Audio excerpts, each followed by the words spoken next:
வணக்கம். முக்கிய செய்திகள்.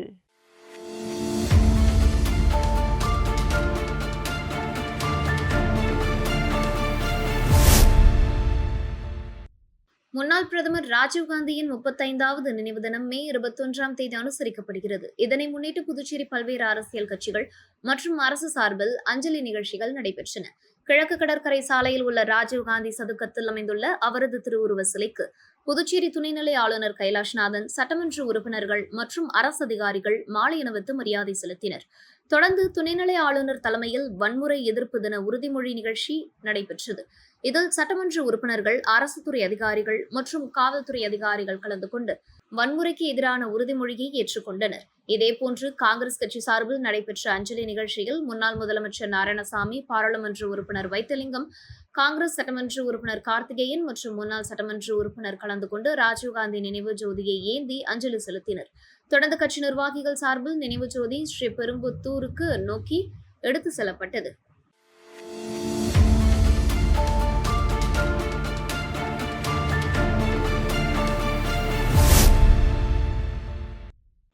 தட்டாஞ்சாவடி தொகுதிக்குட்பட்ட ராமலிங்க சுவாமி வீதியில் மிகவும் ஆபத்தான நிலையில் உள்ள மின்கம்பம் மற்றும் தாழ்வான செல்லும் மின் வயர்கள் காரணமாக பொதுமக்கள் அச்சத்தில் உள்ளனர். குறிப்பாக அந்த வழியாக செல்லும் வாகனங்கள் மின் வயர்களை உரசி விபத்து ஏற்படும் அபாயம் நிலை உருவாக்கியுள்ளதாக அப்பகுதி மக்கள் புகார் தெரிவித்துள்ளனர். இந்த புகாரின் அடிப்படையில் நேயம் மக்கள் கழகம் பொதுச் செயலாளர் விநாயகம் நேரில் சென்று பார்வையிட்டார். பின்னர் தட்டாஞ்சாவடி மின்நிலைய அதிகாரிகளை தொடர்பு கொண்டு உடனடியாக சம்பவ இடத்தை ஆய்வு செய்து பொதுமக்களுக்கு பாதிப்பு ஏற்படாத வகையில் விரைந்து சீரமைப்பு பணிகளை மேற்கொள்ள வேண்டும் என கோரிக்கை மனு அளித்தார். மேலும் கவுண்டம்பாளையம் பகுதியில் உள்ள அன்னை தெரசா வீதியிலும் மின்கம்பங்கள் மற்றும் மின் வயர்கள் தாழ்வாக உள்ளதாக கூறி அவற்றையும் உடனடியாக சரி செய்ய வேண்டும் என மனுவில் வலியுறுத்தப்பட்டது. இந்த நிகழ்வில் தட்டாஞ்சாவடி ஜெயக்குமார் மற்றும் கழக நிர்வாகிகள் மணிமாறன், பாலன், குணா, ரவி, சங்கர், சந்துரு, வெங்கடேஷ், ராகுல் உள்ளிட்டோர் கலந்து கொண்டனர். அதேபோல் சத்திரம் பகுதியில் பழுதடைந்த மின் கம்பங்களை மாற்ற பலமுறை புகார் அளித்தும் இதுவரை எந்த நடவடிக்கையும் எடுக்கப்படவில்லை என்றும் சம்பந்தப்பட்ட துறை அதிகாரிகள் விரைந்த நடவடிக்கை எடுக்க வேண்டும் என்றும் விநாயகம் கேட்டுக்கொண்டார்.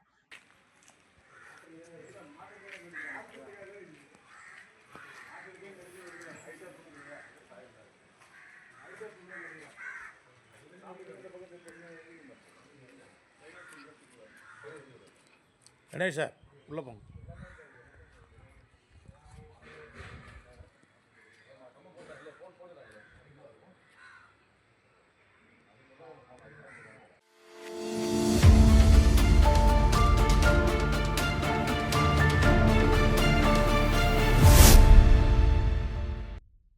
புதுச்சேரியில் 76வது ஜூனியர் தேசிய ஆண்கள் மற்றும் பெண்கள் கூடைப்பந்து சாம்பியன்ஷிப் போட்டிகள் மே 22ஆம் தேதி தொடங்கி 29ஆம் தேதி வரை நடைபெறுகிறது. இதுகுறித்து புதுச்சேரி கூடைப்பந்து சங்க தலைவர் ரான்சன் தாமஸ் செய்தியாளர்களை சந்தித்தார். அப்போது அவர் இந்திய கூடைப்பந்து சம்மேளனம், புதுச்சேரி விளையாட்டு மேம்பாட்டு ஆணையம் மற்றும் புதுச்சேரி ஒலிம்பிக் சங்கம் ஆகியவற்றுடன் இணைந்து புதுச்சேரி கூடைப்பந்து சங்கம் சார்பில் இந்த போட்டிகள் நடத்தப்படுகின்றன. போட்டிகள் புதுச்சேரி உப்பளம் பகுதியில் உள்ள உப்பளம் ராஜீவ்காந்தி உள் விளையாட்டு அரங்கில் நடைபெற உள்ளது. இது நாடு முழுவதும் 30 மாநிலங்களிலிருந்து 30 ஆண்கள் அணிகளும் 27 பெண்கள் அணிகளும் பங்கேற்கின்றன. மொத்தமாக 800க்கும் மேற்பட்ட வீரர் வீராங்கனைகள் கலந்து கொண்டு தங்களது திறமைகளை வெளிப்படுத்த உள்ளனர். போட்டியின் தொடக்க விழா மே 22ஆம் தேதி நடைபெறுகிறது. இதில் புதுச்சேரி முதலமைச்சர் ரங்கசாமி கலந்து கொண்டு போட்டிகளை தொடங்கி வைத்தார். மேலும் இந்திய கூடைப்பந்து சம்மேளனம் தலைவர் மற்றும் தமிழக அமைச்சர் ஆதவ் அர்ஜுனா, சட்டமன்ற உறுப்பினர்கள் உள்ளிட்டோர் பங்கேற்க உள்ளனர். இந்த போட்டிகளின் மூலம் 30க்கும் மேற்பட்ட வீரர் மற்றும் வீராங்கனைகள் சர்வதேச மற்றும் ஆசிய அளவிலான போட்டிகளில் பங்கேற்க தேர்வு செய்யப்பட உள்ளதாக தெரிவிக்கப்பட்டுள்ளது. இதற்காக சர்வதேச நடுவர் குழுவும் புதுச்சேரி வந்துள்ளது. பேட்டியின் போது சங்க செயலாளர் ரகோத்தமன், பொருளாளர் பிரகாஷ் சாண்டு மற்றும் நிர்வாகிகள் உடனிருந்தனர். இது Pondicherry basketball association, PFA basketball federation of India இணைந்து நடத்தும் இந்த 76வது ஜூனியர் நேஷனல் பாஸ்கெட்பால் பாண்டிச்சேரியில் நாளைக்கு நடக்க இருக்குது. அது டேட் 22nd 29th வரைக்கும் இங்கே நடக்குது. கிட்டத்தட்ட ஒரு 30 ஸ்டேட்லேருந்து பாய்ஸ் அண்ட் கேர்ள்ஸ் கிட்டத்தட்ட 800 பேரை நாங்கள் எதிர்பார்க்குறோம். இங்கே எல்லாம் டீம் கலந்து கொள்கிறாங்க. இது பார்த்தீங்கன்னா எங்கள் தலைவர் Adhav Arjuna, basketball federation of India அவர் இதில் நடக்கிறதுனால இதுலேருந்து ஒரு 30 பேரை செலக்ட் பண்ணி இன்டர்நேஷ்னல் ஏஷியன் கேம்ஸு இன்டர்நேஷ்னல் லெவலில் போகிற அளவுக்கு இங்கெல்லாம் டீம் ரெஃப்ரீஸ்லாம் வராங்க. எல்லாமே இந்த செலெக்ஷன் கமிட்டியும் வராங்க. இந்த இதுலேருந்து இந்த 18 வயசு உட்பட்ட பசங்களுக்கெல்லாம் கேர்ள்ஸ் அண்ட் பாய்ஸ் ஒரு 30 பேர் எல்லாத்தையும் டீம் எடுத்து வெளிநாட்டுக்கு அல்ல ஏஷியன் கேம்ஸ் போய் விளையாடுற அளவுக்கு அவங்களெல்லாம் தயார் பண்ணுவோம். இங்கேருந்து செலெக்ஷன்ஸ் நடக்கும். அது இல்லாமல் நாளைக்கு ஓப்பனிங் பார்த்தீங்கன்னா முக்கியமாக சிஎம் அவர்கள் எங்களுக்கு வரேன்னு இது கொடுத்துருக்காங்க. ரங்கசாமி அவர்கள் வராங்க. அது இல்லாமல் எம்எல்ஏஸ்லாம் கூட வராங்க. எங்கள் தலைவரும் ஆதவ அர்ஜுன் எங்கள் தலைவரும் அவங்களோட கூட இருந்து நாளைக்கு எல்லாத்துக்கும் ஓப்பனிங் செரமனி 4 மணிக்கு நாங்கள் நடத்த இருக்கோம்.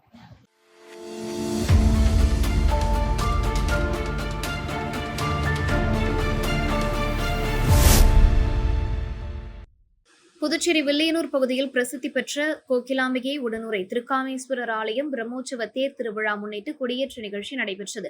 இந்த நிகழ்ச்சியில் வில்லியனூர் தொகுதி சட்டமன்ற உறுப்பினர் ரவிக்குமார் கலந்து கொண்டு சுவாமி தரிசனம் செய்தார். தொடர்ந்து மகாதீபாராதனை நடைபெற்றது. இதில் பக்தர்கள் கலந்து கொண்டு சுவாமி தரிசனம் செய்தனர். திருவிழாவினை முன்னிட்டு பல்வேறு வாகனங்களில் சுவாமி வீதி உலா நடைபெற உள்ளது. அதன்படி 21ஆம் தேதி ரிஷபம், மயில் மற்றும் இந்திர விமானத்தில் சுவாமி வீதி உலா நடைபெறும். 22ஆம் தேதி ரிஷபம், மயில் மற்றும் அன்னவாகனத்தில் உற்சவம் நடைபெறுகிறது. 23ஆம் தேதி தங்க ரிஷபம் மற்றும் மயில் வாகனங்களில் சுவாமி வீதி உலாவுடன் இரவு பாரிவேட்டி நிகழ்ச்சியும் நடைபெற உள்ளது.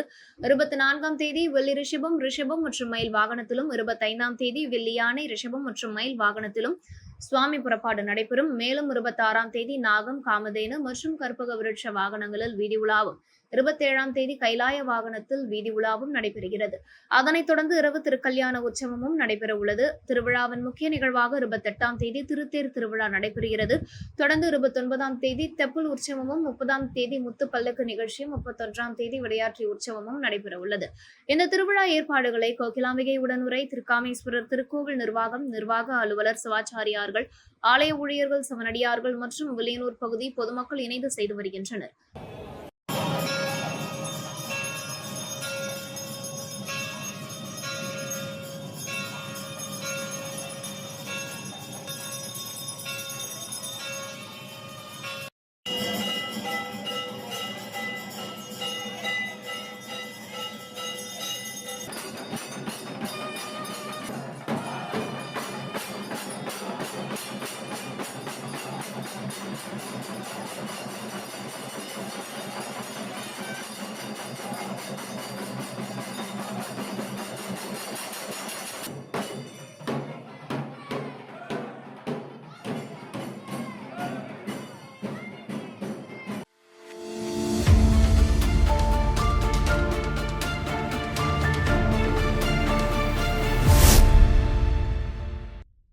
வில்லியனூர் ஜவஹர் வித்யா நிகேதன் மேல்நிலைப்பள்ளி 2025-2026 ஆண்டிற்கான 10ஆம் வகுப்பு பொதுத் தேர்வில் 100% தேர்ச்சி பெற்று மாநில அளவில் 3ஆம் இடத்தை பிடித்து சாதனை படைத்துள்ளது.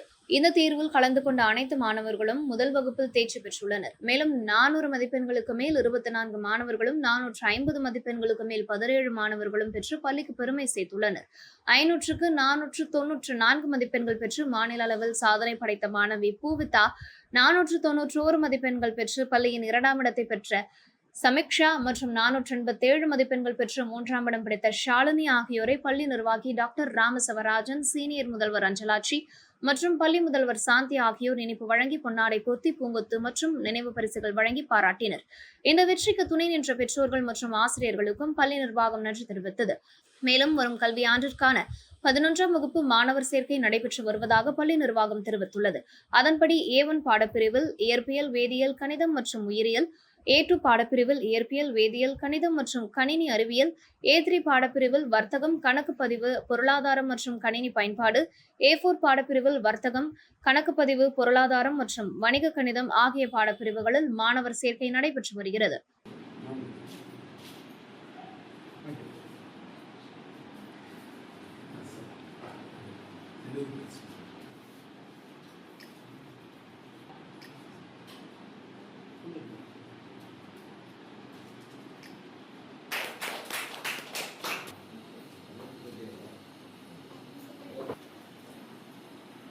இங்க பாருங்க.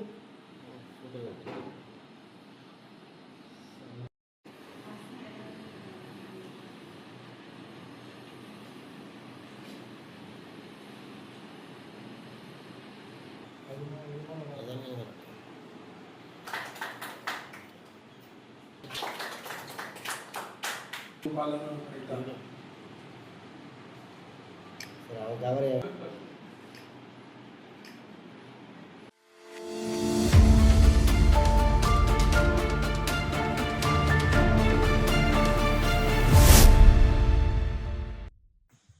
கிளிஞ்சல்மேடு மீனவ கிராமத்தை சேர்ந்த சுகுமார் குணவதி தம்பதிகளின் மகன் ஹர்ஷித் குமார் இலங்கையில் மே 16ஆம் தேதி நடைபெற்ற 12 வயதிற்குட்பட்ட ஆசிய அளவிலான கராத்தே போட்டியில் கலந்து கொண்டு 2 தங்கப் பதக்கங்கள் வென்று சாதனை படைத்துள்ளார். இந்த ஆசிய அளவிலான கராத்தே போட்டியில் சிங்கப்பூர், மலேசியா, இந்தியா, இலங்கை உள்ளிட்ட பல்வேறு நாடுகளை சேர்ந்த 42 மாணவர்கள் பங்கேற்றனர். இதில் காரைக்காலை சேர்ந்த ஹர்ஷித் குமார் சிறப்பாக விளையாடி 2 பிரிவுகளில் தங்கப் பதக்கங்களை வென்று முதலிடம் பிடித்தார். இந்த நிலையில் இலங்கையில் நடைபெற்ற போட்டியில் வெற்றி பெற்று நாடு திரும்பிய ஹர்ஷித் குமார் காரைக்கால் மாவட்ட ஆட்சியரை சந்தித்து வாழ்த்து பெற்றார். அப்போது மாணவனின் சாதனையை பாராட்டிய மாவட்ட ஆட்சியர் இதேபோல் பல்வேறு நாடுகளில் நடைபெறும் சர்வதேச கராத்தே போட்டிகளிலும் பங்கேற்று மேலும் பல வெற்றிகளை பெற வேண்டும் என வாழ்த்து தெரிவித்தார்.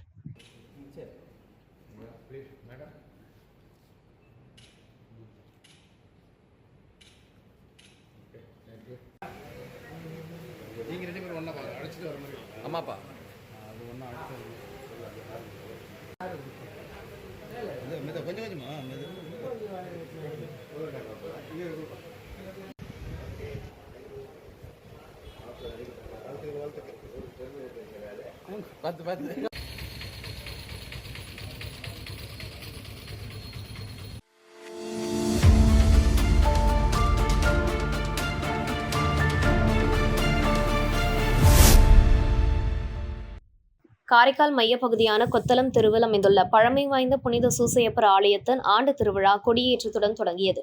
3 நாட்கள் நடைபெறும் இந்த திருவிழா ஆண்டுதோறும் நடைபெற்று வருகிறது. திருவிழாவின் முக்கிய நிகழ்ச்சியான அலங்கார தேர் பவனி நடைபெற்றது. இதனை முன்னிட்டு மலர்கள் மற்றும் மின் விளக்குகளால் அலங்கரிக்கப்பட்ட தேரில் புனித சூசையப்பர் சொரூபம் எழுந்தருள செய்யப்பட்டு சிறப்பு திருப்பலி நடைபெற்றது. பங்குத்தந்தை பால்ராஜ்குமார், இணை பங்குத்தந்தை சுவாமிநாதன் செல்வம் மற்றும் துணை பங்குத்தந்தை செல்வநாயகம் ஆகியோர் தலைமையில் நடைபெற்ற மந்திரிப்பு மற்றும் சிறப்பு திருப்பலியில் பக்தர்கள் கலந்து கொண்டு பிரார்த்தனை செய்தனர். தொடர்ந்து அலங்கரிக்கப்பட்ட திருத்தேர் காரைக்காலின் முக்கிய வீதிகள் வழியாக ஊர்வலமாக எடுத்து செல்லப்பட்டது. இந்நிகழ்ச்சியில் அருட்கன்னியர்கள், பாஜக புதுச்சேரி மற்றும் கேரள சிறுபான்மை அணி தேசிய செயற்குழு உறுப்பினர் விக்டர் ராயப்பசாமி, கிராம நிர்வாகிகள், கிராம மக்கள் கலந்து கொண்டனர்.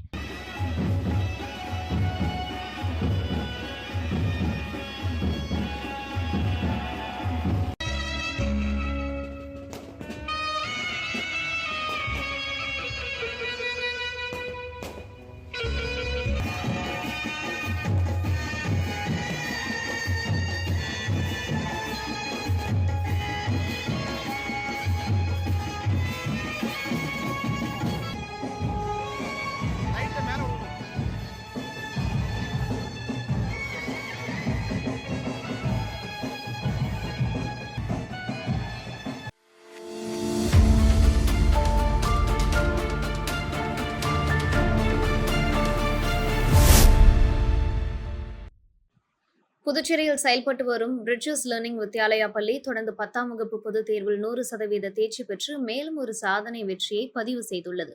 இப்பள்ளியின் தாளாளர் முனைவர் புவனா வாசுதேவன் கூறுகையில், இந்த வெற்றி என்பது வெறும் மதிப்பெண் சாதனை மட்டுமல்ல என்றும், கல்வியில் பயம், குழப்பம் மற்றும் எதிர்காலம் குறித்த தயக்கம் போன்ற சவால்களை கடந்து வந்த மாணவர்களின் தன்னம்பிக்கை, மாற்றம் மற்றும் முன்னேற்றத்தின் வெளிப்பாடாகும் என்றும் தெரிவித்தார். மேலும் தற்போது மாணவர்கள் உயர்கல்வி நோக்கி தெளிவுடனும் நம்பிக்கையுடனும் முன்னேறி வருவதாகவும் அவர் கூறினார். பள்ளி நிர்வாகம் தெரிவித்ததாவது, பிரிட்ஜஸ் லேர்னிங் வித்யாலயா பள்ளி கல்வியை மதிப்பெண்களால் மட்டும் அளவிடுவதில்லை. ஒவ்வொரு குழந்தைக்கும் தனித்திறன், பலம் மற்றும் திறமைகள் உள்ளன என்பதில் பள்ளி உறுதியாக நம்புகிறது. மதிப்பெண்களுக்கு அப்பால் எல்லைகளை தாண்டி வாழ்க்கையின் வெற்றி பயணம் என்ற நோக்கத்துடனும் தன்னம்பிக்கையையும் வாழ்க்கை திறன்களையும் வளர்க்கும் தனது பணியை பள்ளி தொடர்ந்து முன்னெடுத்து வருகிறது.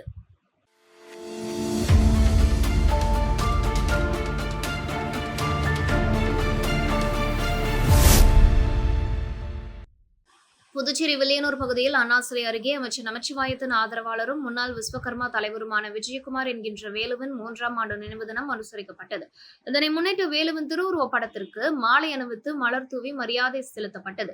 தொடர்ந்து நினைவு தினத்தை முன்னிட்டு வில்லியனூர் தொகுதி சட்டமன்ற உறுப்பினர் ரவிக்குமார் ஆசியுடன் 500க்கும் மேற்பட்ட பொதுமக்களுக்கு அன்னதானம் வழங்கப்பட்டது. இந்த நிகழ்ச்சியில் நண்பர்கள், உறவினர்கள், குடும்பத்தினர்கள் கலந்து கொண்டு அஞ்சலி செலுத்தினர். நிகழ்ச்சிக்கான ஏற்பாடுகளை VIC குரூப்ஸ் நண்பர்கள் மற்றும் ரவி பிரதர் சார்பில் மேற்கொள்ளப்பட்டது.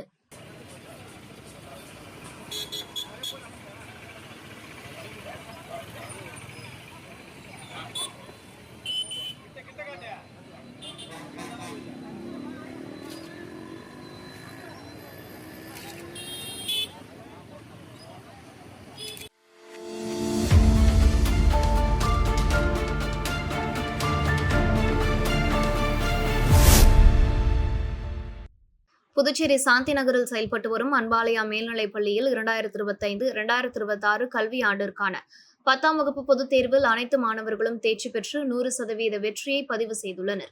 இதனை முன்னிட்டு பள்ளியில் நடைபெற்ற பாராட்டு நிகழ்ச்சியில் பள்ளியின் தாளாளர் அன்பழகன் அதிக மதிப்பெண்கள் பெற்ற மாணவர்களை பாராட்டி வாழ்த்தினார். முதல் மதிப்பெண் பெற்ற மாணவர்களுக்கு பொன்னாடை பொருத்தி பரிசுகள் வழங்கி கௌரவித்தார். மாணவர்களின் தேர்ச்சிக்கு உறுதுணையாக இருந்து மேலும் மாணவர்களின் வெற்றிக்கு உறுதுணையாக இருந்த ஆசிரியர்கள் மற்றும் பெற்றோர்களுக்கும் பாராட்டு தெரிவித்தார். தொடர்ந்து மாணவர்களின் மேல் படிப்பு மற்றும் எதிர்கால கல்வி வாய்ப்புகள் குறித்தும் வழிகாட்டுதல் வழங்கினார். இந்நிகழ்வில் 2025-2026 கல்வி ஆண்டிற்கான மழலையர் வகுப்பு முதல் 11ஆம் வகுப்பு வரை மாணவர் சேர்க்கை தொடங்கியுள்ளதாகவும் அறிவிக்கப்பட்டது. மேலும் பெனவலன் தொண்டு நிறுவனம் மூலம் கல்வியில் ஆர்வமுள்ள பொருளாதாரத்தில் பின்தங்கிய மாணவர்களுக்கு கல்வி செலவின உதவி வழங்கப்பட்டு சலுகை கட்டணத்தில் கல்வி அளிக்கப்பட்டு வருவதாகவும் தெரிவிக்கப்பட்டது.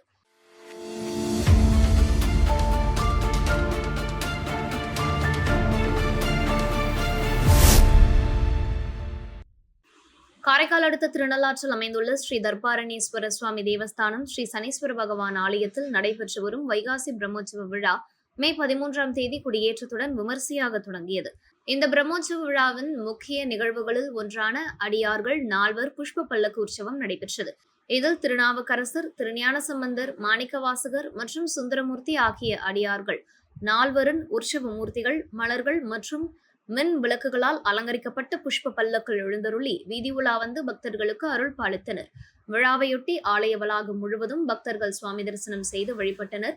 விழாவின் அடுத்த முக்கிய நிகழ்வுகளாக மே 27ஆம் தேதி திருத்தேரோட்டம், 28ஆம் தேதி சனீஸ்வர பகவான் தங்க காக்கை வாகனத்தில் வீதி உலா மற்றும் 29ஆம் தேதி தெப்போத்சவம் நடைபெற உள்ளது.